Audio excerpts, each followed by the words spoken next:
வணக்கம். Welcome to கதை திரட்டு audio books. நம்ம சேனலை இது வரைக்கும் சப்ஸ்கிரைப் பண்ணாதவங்க சப்ஸ்கிரைப் பண்ணுங்க. பக்கத்தில் இருக்கிற பெல் ஐகானை கிளிக் பண்ணி ஆல்ங்கிற ஆப்ஷனை ப்ரெஸ் பண்ணுங்க. ஸோ தட் நான் போடுற கதைகளை உடனுக்குடனே நீங்கள் கேட்கலாம். வாங்க கதைக்குள்ளே போகலாம். மைதிலி மௌனமாக அமர்ந்திருந்தாள். தரையில் நறுக்குவதற்கென்று வைத்திருந்த கதம்பச்சரத்தை அவள் எடுக்கவும் இல்லை, நறுக்கவும் இல்லை. அப்படியே சித்திர பாவை போல் அமர்ந்து விட்டாள். அவளுடைய கண்கள் வேதனையினால் நிரம்பி ஒளி மங்கிவிட்டன. அவள் உதடு லேசாக துடித்தது. அவள் கணவன் அவளை கண்டதாக தெரியவில்லை. அவள் உணர்ச்சி வசப்பாட்டை அறிந்ததாகவும் இல்லை. அவன் தான் சொல்வதையே சொல்லிக் கொண்டிருந்தான். அவள் தலை நிமிராமல் பதில் சொல்லாமல் இருப்பது அவனுக்கு சினத்தை மூட்டியது. நாற்காலியில் அவன் நிமிர்ந்து முன்னுக்கு நகர்ந்து உட்கார்ந்து கொண்டான். ஆள்காட்டி விரலால் அவள் உச்சந்தலையில் ஒரு தட்டு தட்டினான். என்ன மைதிலி, எப்பொழுது புறப்படுகிறாய்? சொல். டிக்கெட் வாங்கி வரட்டுமா? எழுந்திரு என்றான். மைதிலி சாவதானமாக நிமிர்ந்தாள். புதுமையாக அவளை பார்த்தான் அவள் கணவன். வணங்கி வணங்கி அடங்கி அடங்கி போகும் மைதிலி இன்று என்ன முறைப்புடன் பார்க்க தலைப்பட்டு விட்டாள்? என்ன என்று அதட்டினான் ஸ்ரீனிவாசன். நான் போகவில்லை. நீங்கள் இங்கேயே எங்கேயாவது கடன் வாங்கிக் கொள்ளுங்கள் என்றாள் அவள். என்ன சொன்னாய், என்ன சொன்னாய் என்ற அதிக ஆத்திரத்துடன் கையை ஓங்கிக் கொண்டு அவளை நெருங்கினான் கணவன். அவள் வடவடக்கும் உடலுடன் அவன் முன் நின்றாள். ஆனால் அவள் எதிர்பார்த்தபடி அவன் அவளை அடிக்கவில்லை. கடுமையான முகத்துடன் சரி கிளம்பு என்றான் முடிவாக. நான் தான் சொன்னேனே, நான் எப்படி போய் கேட்பேன்? எத்தனை தடவை கேட்பேன்? இனி என்னால் முடியாது. தயவு செய்து என்னை அங்கே அனுப்பாதீர்கள். இத்தனை நாட்களில் ஒரு துளி அன்பு கூட என் மீது உங்களுக்கு தோன்றவில்லையா என்று கண்களில் நீர் மல்க அவன் அருகே வந்து இரு கைகளையும் பற்றி கொண்டு கெஞ்சினாள் மைதிலி. அன்புக்கும் இதற்கும் என்ன சம்பந்தம்? அன்பில்லாமலா இப்பொழுது நான் பணம் கேட்கிறேன்? 1000 கேட்டேனா, 2000 கேட்டேனா? 750 ரூபாய். உன் மாமாவுக்கு ஒரு பிரமாதமும் இல்லை. நீ நல்ல பெண்ணாயிற்றே, புத்திசாலியாயிற்றே. போ மைதிலி, அடம் பிடிக்காதே. இவ்வளவு மலிவாக அந்த நிலம் கிடைக்காது. பிறகு இதே இடத்தை 7000க்கு விற்று விடலாம். அயனான சந்தர்ப்பத்தை அசட்டு பிசட்டு என்று பிடிவாதம் பிடித்து கெடுத்து விடாதே என்று ஸ்ரீனிவாசன் நயமாக பேசி அவள் முகவாயை நிமிர்த்தி கன்னத்தை தடவி கொடுத்தான். கணவன் கையை அவள் அகற்றிவிட்டாள். முகத்தை திருப்பிக் கொண்டாள். ஸ்ரீனிவாசனின் முகம் கருத்தது. அன்பில்லை என்று குற்றம் சாட்டுகிறாய், கனிவோடு தொட்டால் விலகிக் கொள்கிறாய். இந்த கனிவின் விலை 750 இருக்கிறதே என்றாள் அவள். என்ன சொல்கிறாய்? இன்றைக்கு உன்னை எந்த பிசாசு பிடித்து விட்டது? திருப்பி திருப்பி வாயாடுகிறாயா? பல்லை உடைத்து கொடுத்து விடுவேன், நினைவிருக்கட்டும். நீங்கள் பல்லையே உடையுங்கள், என் நாக்கையே பிடுங்கி விடுங்கள்.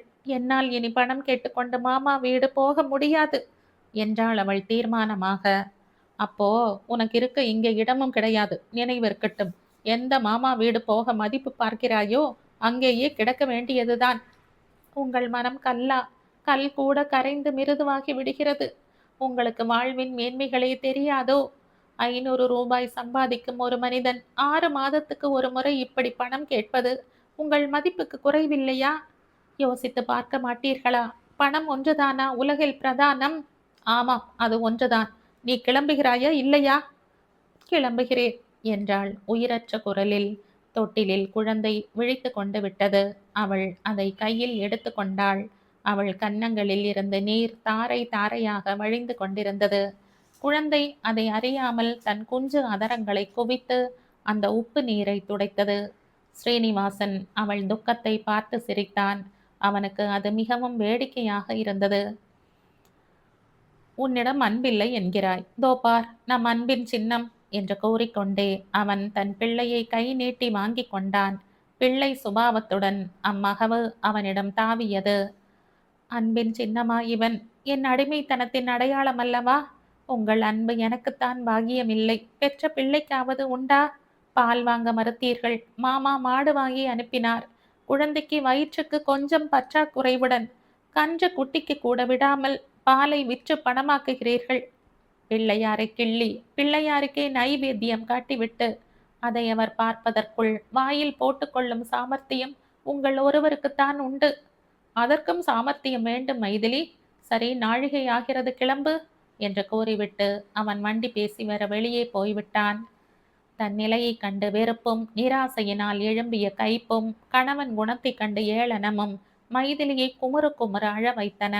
அவள் கேவிக்கொண்டே தன் துணிமணிகளை எடுத்து வைத்து கொண்டாள். கை கூடை ஒன்றில் குழந்தைக்கு வேண்டியவற்றை அடுக்கினாள்.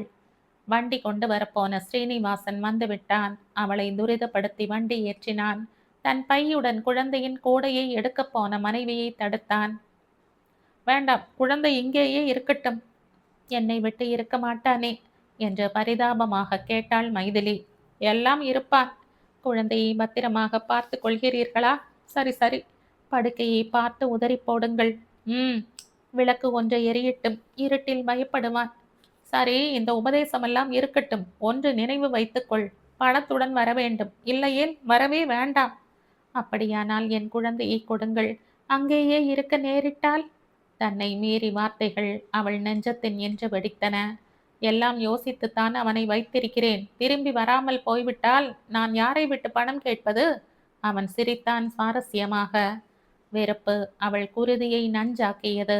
அவள் அரவறுப்புடன் வண்டியில் ஏறினாள். ரயில் ஏறி மாமாவின் ஊரை அடைந்த மைதிலி இயந்திரம் போல் இறங்கி நடந்தாள். வீடு போய் சேர வண்டி சத்தம் கூட கொடுக்காமல் அனுப்பியிருந்தான் கணவன். வழி நெடுக அவள் இல்லாத பல யோசனைகள் செய்து கொண்டே மாமாவின் வீட்டை அடைந்தாள். எப்படியம்மா அதற்குள் வந்தாய்? என் கடிதம் உனக்கு சேர்ந்து கூட இராதே என்ற மாமா வியப்புடன் கேட்பதை செவியுற்று நிமிர்ந்தாள் மைதிலி. ஒரு வினாடி பதில் சொல்ல முடியாமல் விழித்தாள். என்ன மைதிலி, உடம்பு சரியில்லையா என்ற மாமி பரிவுடன் விசாரித்தாள். பாட்டி உனக்காக கேட்டுக்கொண்டே இருக்கிறாளடி என்ற மாமாவின் பெண் பிரேமா மைதிலியின் செவியில் கூறினாள். எப்படி வந்தாய்? குழந்தை எங்கே என்று கேட்டார் மாமா. என்னவோ கனவு கண்டேன். உங்களை பார்க்க வேண்டும் போல இருந்தது. கிளம்பி வந்து விட்டேன். இன்று மாலையே திரும்ப வேண்டும். அவர் வெளியூர் போக வேண்டுமாம். குழந்தைக்கு அலைச்சல் என்று எடுத்து வரவில்லை என்றாள் மைதிலி. இரத்த பாசம் இரத்த பாசம் என்று எல்லோரும் அதிசயப்பட்டார்கள். மைதிலி தன் பாட்டியின் அருகில் போய் அமர்ந்தாள். அந்த சருகு போன்ற கரத்தை தன் கன்னத்தில் வைத்தாள். உடல் குலுங்க கதறி கதறி அழுதாள். மைதிலி தன்னை சமாளித்து கொண்டு பிறகு எல்லோரிடமும் பேசினாள். பாட்டி படுக்கையில் விழுந்து ஒரு வாரம் ஆயிற்றாம். நினைவு தப்பி ஒரு நாள் ஆயிற்றாம். தன் சுய நினைவு இருக்கும் வரையில் பேத்தியை அழைத்தாளாம். மாலை நேரம் நெருங்கவும் மைதிலி தன் மாமாவை தேடி சென்றாள். மாமா, என்னை ரயில் ஏற்றி விட்டு விடுகிறீர்களா என்று கேட்டாள். ஆகட்டும், என்ன அவசரம், நாளைக்கு போயேன் என்றார் அவர். குழந்தையை எடுத்து கொண்டு வந்து விட்டிருந்தால் பரவாயில்லை என்று இழுத்தாள். சரி, உன் அகமுடையானிடம் சொல்லிவிட்டு குழந்தையையும் எடுத்து வந்துவிடு. பாட்டி வெகு நாள் இருக்க மாட்டாள். மாமா, தயங்கினாள் மைதிலி. என்ன மைதிலி? திரும்பி போக ரயில் சார்ஜ் கொண்டு வருகிற வழக்கமே இல்லை என்பதுதான் உங்களுக்கு தெரியுமே. நீ கொண்டு வந்திருந்தாலும் நான் வாங்கிக் கொள்வேனா? அசடு. உன் புருஷன் பணத்தில் கருத்தாக இருப்பதை நீ தவறாக நினைக்க கூடாது. அதுவும் நல்லதுதானே. உன் அப்பா ஊதாரியாக வாரி இறைத்தது போதும். உன் அம்மாவை கொன்றுவிட்டது அது. பணம் ஒன்றுதான் அவருக்கு மதம், கொள்கை, புரிபடுகிற விஷயம் எல்லாம். கிடக்கட்டும், உனக்கொன்றும் குறைவில்லை. பிரேமாவுக்கு வீடு கட்டி தந்திருப்பது போல் உனக்கும் வைத்திருக்கிறோம். உன் கணவனை நீ ஒன்றும் கேட்க வேண்டாம். உன் தகப்பனின் குணத்தை பார்த்து மனம் உடைந்த உன் பாட்டியும் அம்மாவும் உனக்கு சேர வேண்டிய தொகையை பாட்டி பேரிலேயே வைத்திருக்கிறார்கள். பாதி சொத்து உன் அம்மாவுக்கும் உண்டே. மாமா, உங்கள் அன்பு என்றும் இருந்தால் போதும். பெற்றோர் என்ற சொல்லுக்கே நீங்கள்தான். எனக்கு வேறு ஆதாரம் கிடையாது. அசடு. நீ வேறு, பிரேமா வேறா எனக்கு? மைதிலி மீண்டும் கதறினாள். பிறகு கிளம்பிவிட்டாள். உள்ளே கூடத்தை கடக்கும்போது மாமியும் பிரேமாவும் பேசுவது கேட்டது. தன்னை குறித்து பேச்சு இருக்கவும் சற்று நிதானித்தாள் மைதிலி. மைதிலி அப்பாவுடன் எத்தனை நேரம் பேசுவாள் அம்மா? என்னோடு ஒரு நிமிஷம் கூட இருக்க போவதில்லை, கிளம்பி விடுவாள் என்று சிணுங்கினாள் பிரேமா. அவள் என்ன செய்வாள் பாவம். அவள் கணவன் பணம் கேட்க சொல்லி அனுப்பி இருப்பான். உன் அப்பாவின் கைராசியே அப்படி. பணம் பிடுங்கி மாப்பிள்ளையாக வந்து சேருவார்கள். மைதிலியின் அப்பா வற்ற கறந்தாயிற்று. இப்போது இவன் ஏற்பட்டிருக்கிறான். மைதிலி தன் நெஞ்சை தடவி விட்டு கொண்டு நடந்தாள். அவளை கண்டதும் பிரேமா, என்னை மறந்து விட்டாயே? ஆமாம், குழந்தையை ஏன் கொண்டு வரவில்லை என்று கேட்டாள். குழந்தையை கொண்டு வந்தால் இங்கேயே தங்கிவிடப் போகிறேனோ என்று அவருக்கு பயம். அவ்வளவு அன்பு. நீ போய்த்தான் ஆக வேண்டுமா? குழந்தைக்காக போய்த்தானே ஆக வேண்டும் என்றாள் மைதிலி. அவள் வாழ்க்கையின் குறிக்கோளே அதில் அடங்கி இருப்பதை பிரேமா அறிந்து கொண்டாளோ என்னவோ. திரும்பி போக நேரம் வரும் வரை தவித்தாள் அவள். கையில் பணம் இல்லாமல் திரும்பி போனால் கணவன் எப்படி நடத்துவானோ என்ற பயம்தான். ஆயினும் அவள் பொறுமை எல்லையை தாண்டி விட்டது. வந்தது வரட்டும் என்று நினைத்து அவள் வெறுங்கையுடன் கிளம்பினாள். கார் வாசலில் நின்றது. மாமா, மாமி, பிரேமா வழி அனுப்பினார்கள். மாமா பிள்ளை ரகுதான் வண்டி ஓட்ட அமர்ந்திருந்தான். வண்டி நகர்ந்ததும் மைதிலி அவனை நன்றியுடன் பார்த்து, ரகு, நீதான் ரயில் ஏற்ற வருகிறாயா? நல்ல காலம் என்றாள். வேறு என்ன பாகியம் நீ எனக்கு விட்டு வைத்திருக்கிறாய் மைதிலி என்று நேர்முகமாக கேட்டுவிட்டான் ரகு. மைதிலி குழப்பமடைந்து தலை குனிந்து மௌனம் சாதித்தாள். ரகு, பிரேமாவுக்கு மட்டுமா அண்ணன்? எனக்கும் தான் என்று அன்று சாமர்த்தியமாக பதில் அளித்தாள் அவள். மற்றவர்கள் அதை ஏற்று அவளுக்கு வெளியே வரன் தேடி மனம் முடித்து வைத்தார்கள். ரகு மட்டும் அவளை மன்னிக்கவே இல்லை போலும். இல்லையேல் இன்று ஏன் அவ்வாறு பேசப் போகிறான்? அவள் கண்களில் நீர் சுரந்தது. ரகு பேசாமல் வண்டியை செலுத்தினான். மைதிலி திடீரென்று வண்டியை நிறுத்த சொன்னாள். பஸ் கிளம்புகிறது ரகு, என்னை அதில் ஏற்றிவிடு. 1 மணி நேரம் முன்னாடி ஊருக்கு போய் சேர்ந்து விடுவேன் என்றாள். ரகு அரை மனதுடன் அவளை பஸ்ஸில் ஏற்றிவிட்டு, பத்திரமாக போவாயா மைதிலி? நானே கொண்டு வந்து விடட்டுமா என்று பல முறை கேட்டான். வேண்டாம், நீ வந்தால் எங்களுக்கு ஒரு பிடி அரிசி, ஒரு வாய் பால் எல்லாம் செலவாகிவிடும் என்று சொல்லி கசப்பாக சிரித்தாள் அவள். சின்ன ரகு எப்படி இருக்கிறான் என்று பேச்சை மாற்றினான் ரகு. மாமனைப் போலவே அசடாக அடம் பிடிக்கிறான் என்றாள் மைதிலி. மாமனுக்கு மட்டும் சமயத்தில் அடம் பிடிக்க தெரிந்திருந்தால் என்று முணுமுணுத்தான் ரகு மனசுக்குள். பஸ் கிளம்பியது. மைதிலி ஒரு உரையை அவனிடம் தந்தாள். ரகு, இந்த கடிதம் உனக்கு மட்டும்தான். நீ வீட்டுக்கு போன பிறகு பிரித்து படி என்றாள். ரகு அதை வாங்கியவுடன் வண்டியும் நகர்ந்து விட்டது. மைதிலி சிந்தனையுடன் வண்டியில் அமர்ந்திருந்தாள். கணவனை காணும் சந்தர்ப்பம் எப்படி இருக்குமோ என்று அவள் உள்ளூர நடுங்கினாள். அவள் வேதனையை சோதனை செய்வது போல் பஸ் வழியில் பழுதாகிவிட்டது. தான் ரயிலில் போகாமல் இருந்து விட்டோமே என்று தவித்தாள் அவள். மீண்டும் வண்டி கிளம்பி அவள் வீடு போய் சேரும் போது கணவன் தொட்டிலை ஆட்டிக் கொண்டிருந்தான். அவளை கண்டதும், ரயில் வெகு நேரம் ஆகிவிட்டதே, ஏன் இத்தனை நேரம் என்றான். சீக்கிரம் வர வேண்டும் என்ற பஸ்ஸில் வந்தேன். அது வழியில் பழுதாகிவிட்டது, அதனால் நேரமாகிவிட்டது என்றாள் மைதிலி மெதுவாக. அது சரி, எவ்வளவு தந்தார்கள்? பணம் எங்கே? செக்கா, டிராஃப்டா, நோட்டா? எதுவும் இல்லை. கேட்க முடியவில்லை. பாட்டி மிகவும் ஆபத்தான நிலையில் இருக்கிறாள் என்றாள் மைதிலி நிதானமாக. சரி, நீ இனி இங்கு இருக்க தேவையில்லை. உன் பாட்டி செத்த பிறகு கேட்டு பணத்தை வாங்கி வந்தால் போதும். பாட்டி இறந்தவுடன் தந்தி வரும், பிறகு போகிறேன் என்ற பதில் அளித்துவிட்டு அவள் சமையல் அறைக்குள் புகுந்தாள். ஆவேசம் வந்து விட்டது ஸ்ரீனிவாசனுக்கு. அவன் வேகமாக வந்து அவள் தலை பின்னலினால் அவளை தரதரவென்று இழுத்து வாசற்பக்கம் கொண்டு போனான். மைதிலி திமிரினாள். முடியாது, நான் திரும்பி போக மாட்டேன். எனக்கு வண்டியும் கிடையாது. வண்டி இல்லாவிட்டால் தெருவில் கிட. என் குழந்தையை எடுத்து போகிறேன், விடுங்கள். குழந்தையை தொட விட மாட்டேன். மைதிலி தொட்டிலின் பக்கமாக பாய்ந்தாள். அதற்குள் மிருக வேகத்துடன் ஸ்ரீனிவாசன் அவளை தடுத்து வெளியே தள்ளினான். கதவை படீர் என்று சாத்திக் கொண்டான். அந்த ஓசையில் குழந்தை வீறிட்டது. மைதிலி அப்பால் போய் விழுந்தாள். உடனே சமாளித்து எழுந்து வந்து கதவை தட்டினாள். கதவை திறவுங்கள், குழந்தை பயந்து விட்டான் என்று அலறினாள். ஒன்றும் பதில் வரவில்லை. குழந்தையின் அழுகை குறைந்து விட்டது. அவள் மடமடவென்று இறங்கி தெருவோடு நடந்து சென்றாள். தான் வரும் வழி நெடுகிலும் யோசித்து வைத்திருந்தபடிதான் எதுவும் நடந்தது. லேசான முறுவல் அவள் அதரத்தில் விளையாடியது. குழந்தையின் குரல் செவியின் உள்ளே எதிரொலித்த போது சற்று அவள் நின்றாள். பிறகு உறுதி அவளை முடுக்கியது. அவள் நேராக சென்றாள். பக்கத்து கத்தரி தோட்டத்தின் நடை கிணறு அவளை அழைத்தது. பொத்தென்ற ஒரு சத்தம் அந்த இருளை கிழித்து கொண்டு புறப்பட்டது. மறுநாள் விடியற் காலையிலேயே அவள் உடலை பார்த்து எடுத்து கொண்டு வந்து விட்டனர். ஸ்ரீனிவாசன் திகைத்து நின்றான். மைதிலி உயிரையே மாய்த்து கொள்ள துணிவாள் என்று அவன் எதிர்பார்க்கவில்லை. காலையில கவலை போடும்போதே பார்த்து விட்டேனுங்க, நம்ப முடியல. அம்மா எப்படி அங்க வந்தாங்க என்று கத்தரி தோட்டக்காரன் கேட்டான். ஸ்ரீனிவாசன் குனிந்தபடியே தலையை மெல்ல ஆட்டினான்.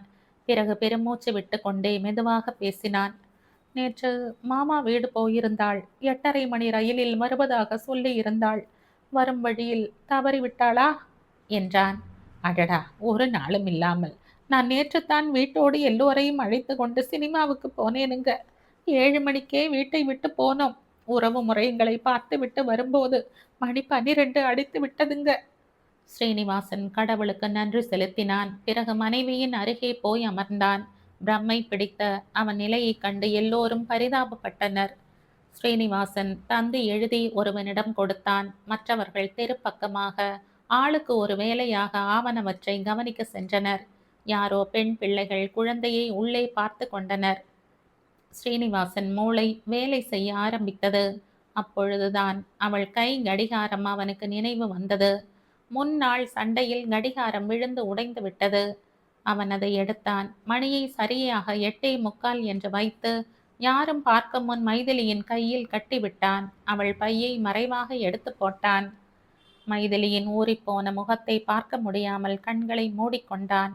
எப்படியும் மைதிலி வீட்டுக்கு வந்ததோ பேசியதோ தெரியக்கூடாது என்று அவன் மூளையில் ரீங்காரமிட்ட வண்ணம் இருந்தது. தன் பிற்காலம் இருண்டு அவனை பயமுறுத்தியது. அவன் நிமிருவதற்கு சரியாக வீட்டில் கூட்டம் குழுமிவிட்டது. போலீசார் வந்தனர். கேள்விகள் கேட்டனர். ரகு எங்கிருந்தோ அந்த சமயத்தில் வந்து சேர்ந்தான். மைதிலி என்ற அவன் குரலுக்கு பதில் அளிக்க பல பேர் இருப்பதை கண்டான் ரகு. கற்சிலையாய் நின்றான். போலீஸை கண்டதும் ரகு தன் மேல் சட்டையின் பையில் இருந்த கடிதத்தை உள்பக்கமாக திணித்து கொண்டான்.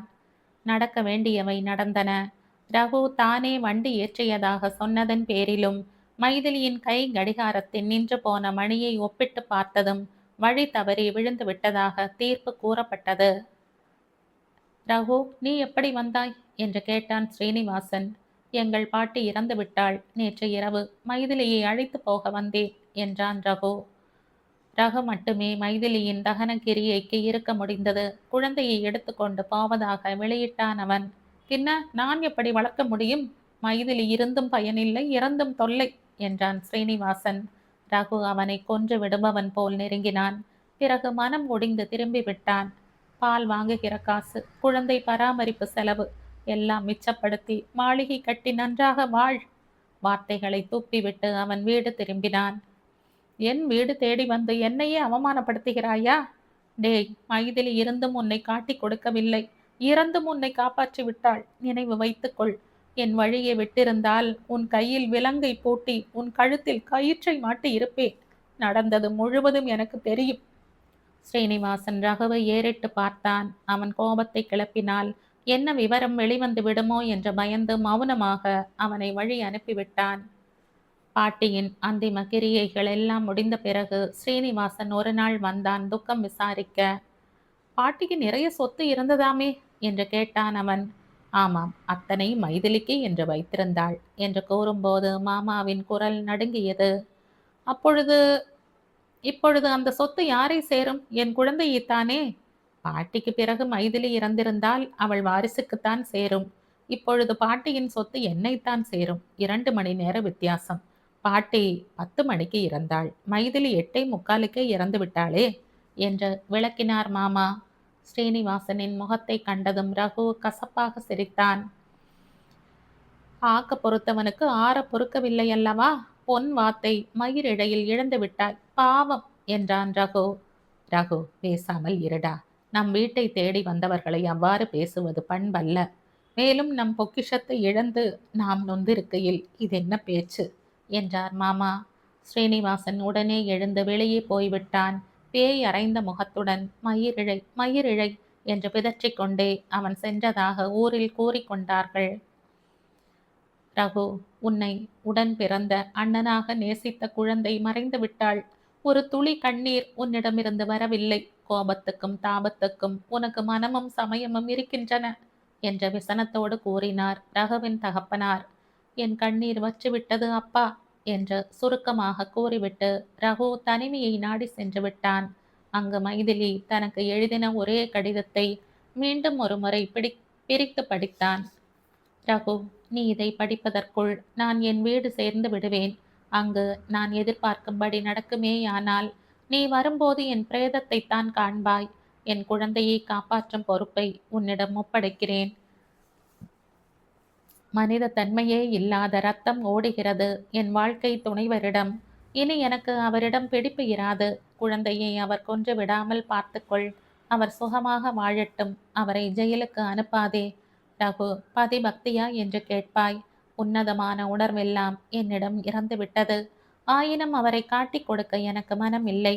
காரணம், தன் தகப்பன் கொலைக்காரனாக ஜெயிலுக்கு போனதாக என் மகன் அவமானப்படக்கூடாது என்ற பிள்ளை பாசமாகத்தான் இருக்க வேண்டும். கடவுள் குறுக்கிட்டு என் திட்டம் சரிவர நிறைவேறாவிட்டால் பழைய மைதிலி இறந்து விட்டிருப்பாள் என்பதில் ஐயம் இல்லை. மைதிலி.